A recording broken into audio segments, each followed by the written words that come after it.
Hope you're all still awake. Late Night Mega here, and my pick for the worst Final Fantasy game is Final Fantasy IV for the DS. I know that sounds really weird because, that makes Final Fantasy IV my favorite Final Fantasy and my most hated Final Fantasy game. So, the Final Fantasy IV for the DS just makes so many awful design choices and screws up. It takes basically everything that was good about Final Fantasy IV and screws it up. I'll rant more about that after this next cutscene, because then we'll get into a dungeon. But first, the four of us need to sleep in a single bed. Again, not sure how that really works, and I'm not sure I really want to know.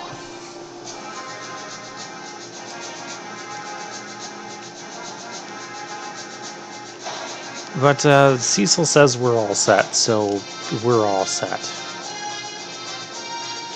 Alright, so what you have to do, Sid kind of told us this a couple times, we have to find someone here in Baron. Did we ever do this? No, we did not.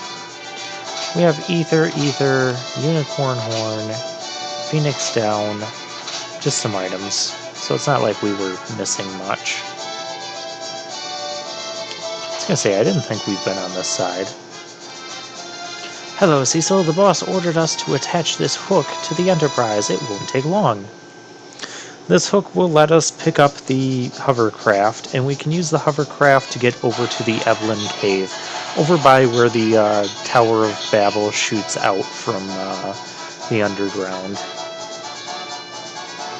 And you'll see these guys kind of goofing around and having fun, and this is how they do the work in this game.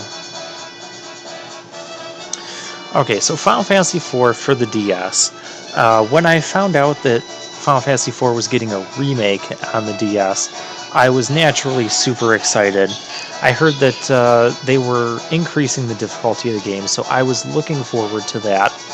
And up until, the Tower of Babel dungeon and Dr. Lugay, I felt that I really enjoyed the increased difficulty. I explained this already.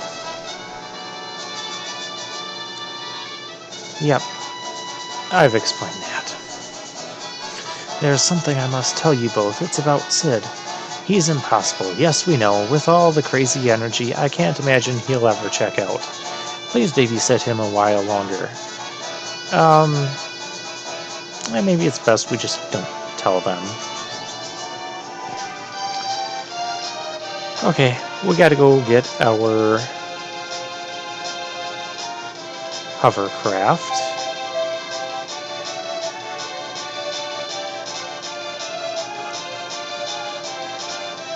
Hovercraft, yay!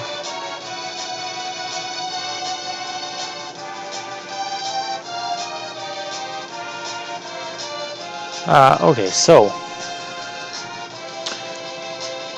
one thing Final Fantasy IV for the DS does is it has this augment system, which is basically what they call their abilities. Now, these augments can have, they introduced a whole bunch of augments that, you don't find in this game. For instance, do we want to go to the castle? I don't think we do. Oh, we have a rock and baby rocks.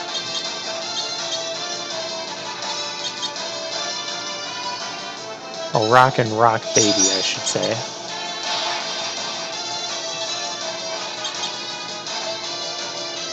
Ouch.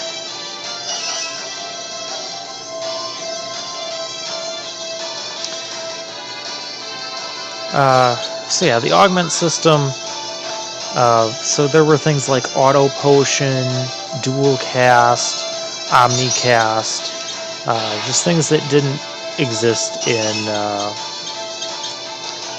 the any other version of Final Fantasy IV. And it sounds kind of neat. There's some customization to it in that regard, but it's not good customization, because here's what happens with the augment system. You know how we've had characters leaving our party here and there because they're dying. Hey, we finally learned bio. Because they're dying or something, or they're leaving temporarily. Well, when a character leaves your party for the last time that they leave your party, so they're no longer ever going to rejoin your party, they will give you augments. They'll give you one automatically, and if you gave that character some augments, like if you gave them up to 2, I think you had to give each character 2 augments, might be 3. Or you give them 3 augments, and they give you 3 augments back when they leave. It's kind of a cryptic system, because you don't really know what augments you're going to get until after you get them. And some of those augments are very good abilities that you pretty much need in order to beat the game. Dual cast being one of them, which I believe you get from Tella. I gotta find my way in there. We're in the Eblin Cave, by the way. Alright, we'll fight these guys now.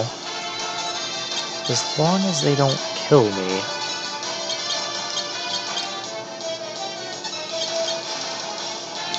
Well, we could use bio. I think these guys are weak to fire, so we'll use that.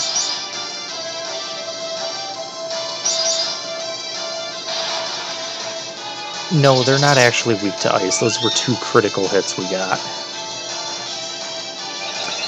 So anyways, if this augment system sounds kind of cryptic and difficult to follow, it is. Because you actually, without having any sort of a guide, even if you know when characters will be leaving your party, there's still augments where you have to revisit past dungeons after certain points in the game in order to find other augments there. I would have never known to do that if I wasn't using a guide on the internet. That is just really poor design when you have to use a guide to find all the augments, so you can put augments on all the characters, so you can get the augments you need from them when they leave, and thus the cycle continues. But not only that, Final Fantasy IV for the DS also ramped up the difficulty, and I love the difficulty increase up until it was about the Dr. Lugue battle. Now, when I say difficulty increase, I'm talking about like with the bosses especially. For instance, take the Mom Bomb. In the DS version, you need to have all of your characters defending when it explodes. Otherwise, the explosion will wipe out your entire party. I like that sort of design. That sort of design does invoke some strategy and some thought. The Antlion, I believe, would like change colors during battle, and like if it was a certain color, it would be more weak to physical attacks, or if it changes to a different color, then you want to hit it with magic attacks. So things like that. I loved those changes. Those were great changes. Up until we got to... It was the Tower of Babel and Dr. Lugue where things just became too difficult. It became more about, you know, how much damage can the bosses output before your team gets a turn, or your specific character gets a turn to invoke whatever strategy you need. And what you actually learn is that basically every boss in the game is weak to slow. You slow them down, and you have a pretty good shot at beating them. Who goes there? Oh, humans. We found a settlement. It's what's left of Eblan. Do I need any of this? No, I don't. I have a ton of money, so 700 gil, that's a ripoff. And despite there being 6 beds, we're all gonna sleep in the same... Never mind. I don't know how this works.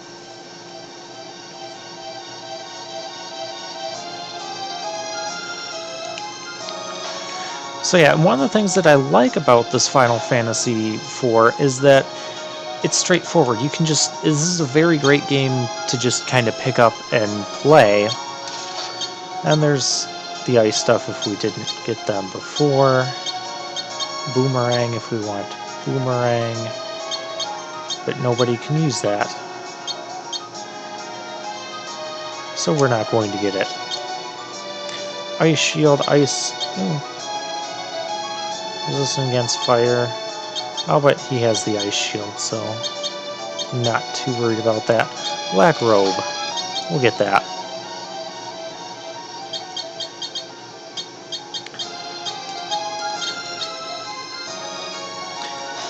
So yeah, we went from a fairly straightforward Final Fantasy game to something that you need a guide for in order to make sure you're getting the right augments and putting them in the right places, so you can get the good augments for what will be your final team.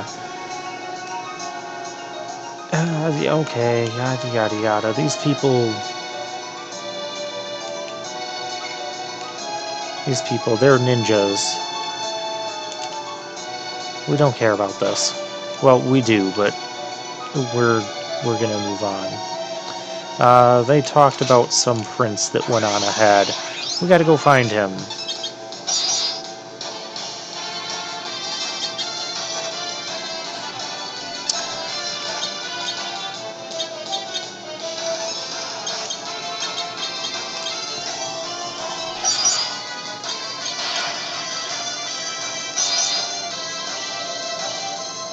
So yes, so yeah, the bosses and enemies, I felt the difficulty was great up until about the Tower of Babel point.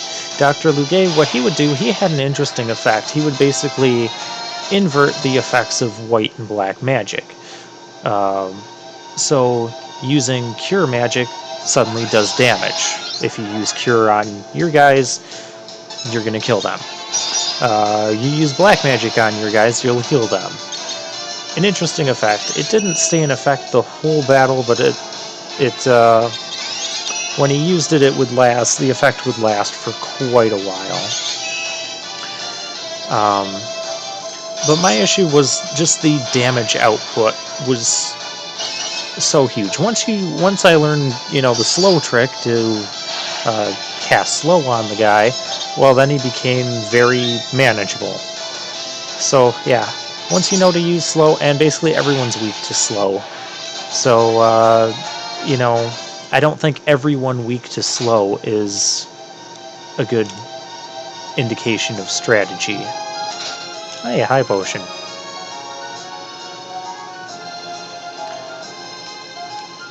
Please stop him. Oh, yeah, the prince guy. I guess we'll do something about that. Yeah, we should keep battling. We could definitely use Rydia at higher levels. And these guys aren't super damaging to us, these bats. That's a lot of damage. That's because those cave bats are nothing new. They're an enemy we've seen before. I believe bats are weak to ice.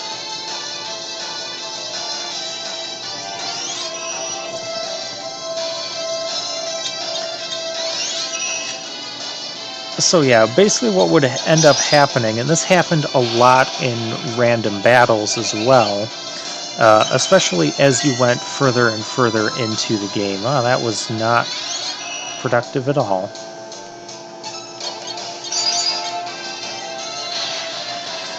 Is basically you can have your strategy. Like, some enemies are weak to, I remember a sorceress in like the final dungeon, weak to break, so you can turn her to stone. Well, that's awesome. Okay. But that will only work if Rydia gets to act before the sorceresses do. And if they get to go first, I think they're warlocks in there. So if they get to go first, they will spam level 3 black magic spells and just deal massive damage and wipe out half or more of your party's HP, which is crazy from a random battle. Or if they use it on a single target, it'll probably kill, depending on which one they use, they will end up doing so much damage that they'll just kill the person. And the only real response, and that's even with having equipment that resists, it'll resist elemental damage, but it's very, it does resist, but not enough to really mitigate the problem, is what I'm trying to say. And it was just so frustrating to even get through normal battles. Did I miss treasure up there? That was treasure there. Hey, high potion, cottage, high potion. I did miss treasure up here. No. This battle will take forever.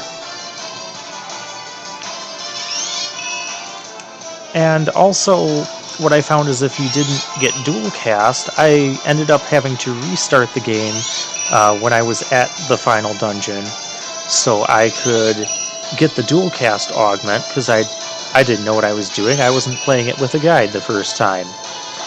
And so I missed all these super good augments. Dual cast is just one of the one that stands out the most to me. And what you want to do is you want to put that on Rosa. I did not mean to run from that. So that way Rosa can dual cast slow and some cure spell or something when you're doing a boss fight. Or dual cast slow and haste your entire team.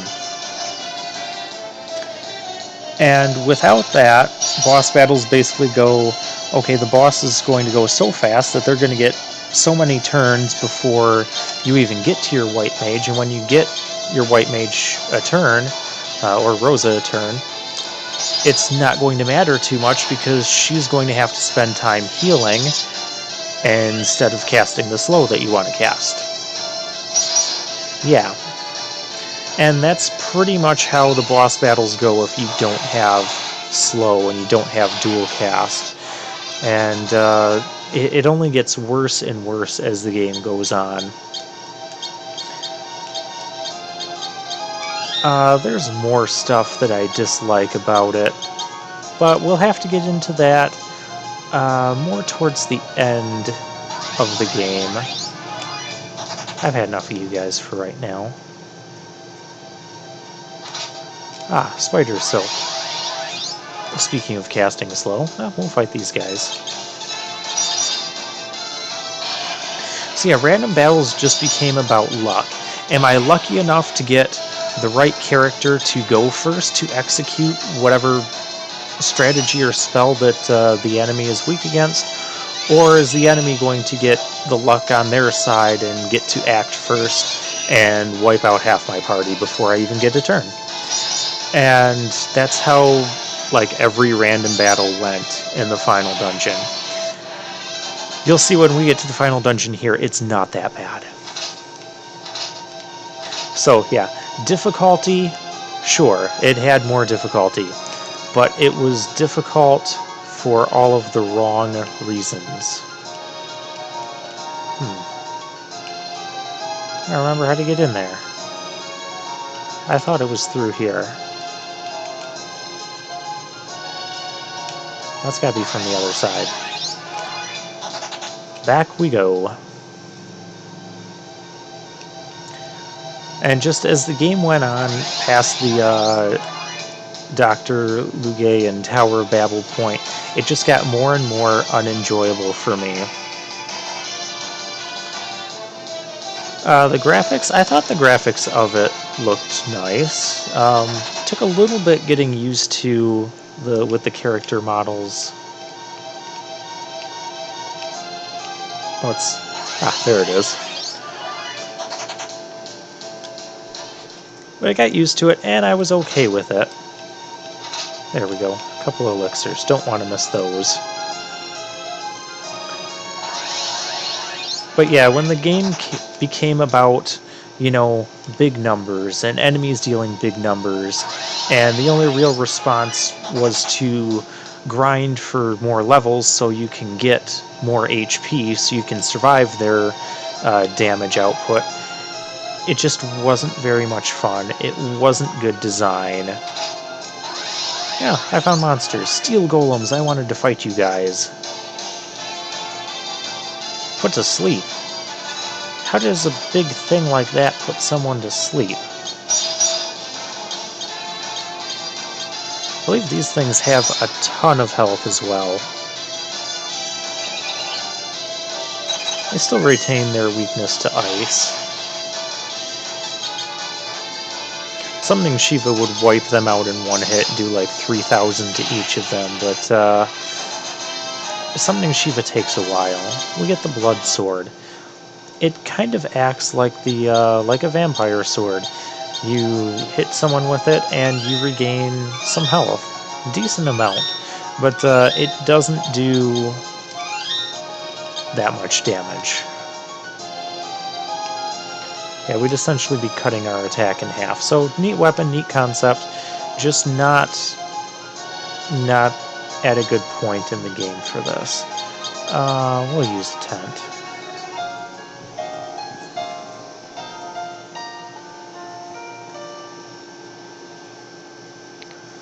It's a save point, so you know something's got to be coming up here.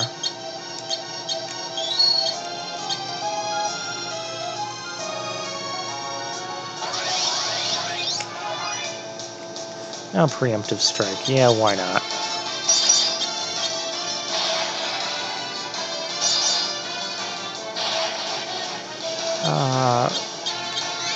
We don't do that. Rydia, can you just use, like...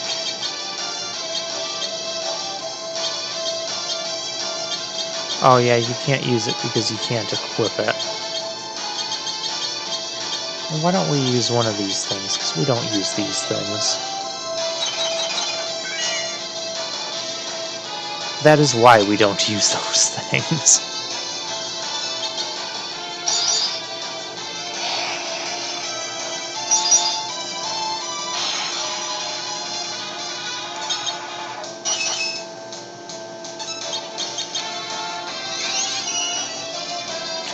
So yeah, I think when it comes to it, you know, the reason I ended up putting that one at the bottom, Final Fantasy IV for the DS, is that I just have so much, you know, passionate hatred for the game. I just feel like it was poorly designed on almost all levels. How did I miss that treasure?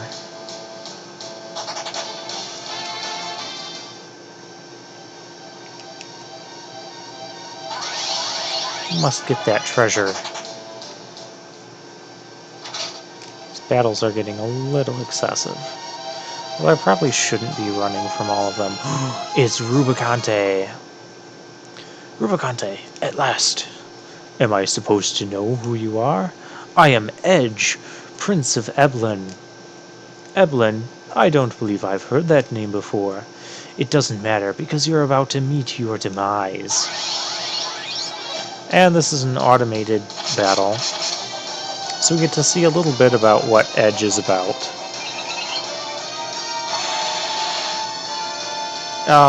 That healed him. Poor technique. This is how it's done. Glare. And oh my, that wiped him out in one shot. Ah. I must say, I'm quite impressed. Continue your training. I look forward to our next meeting.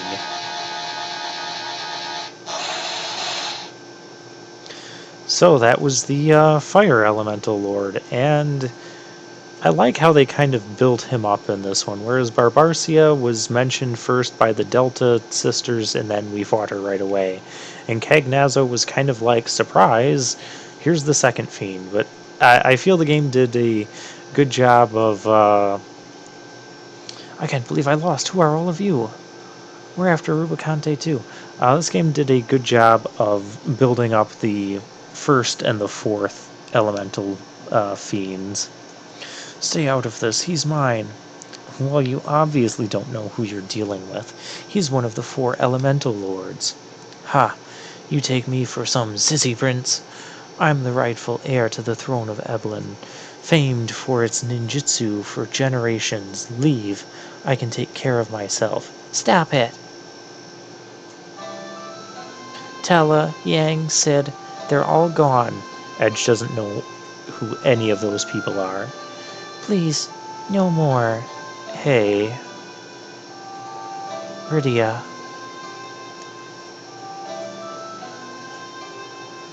Rubicante is the strongest of the 4 lords.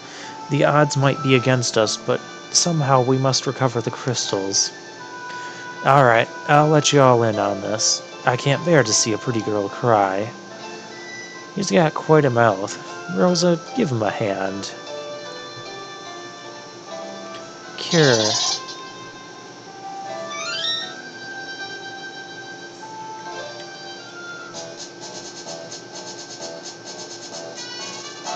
Thanks. 2 charming girls. Maybe this won't be so bad after all. Alright, let's do this. Gee, I don't know about him. Ninja Edge has joined the party. Guess what? He can use that boomerang that no one else could use. But it's actually weaker than his kunais here.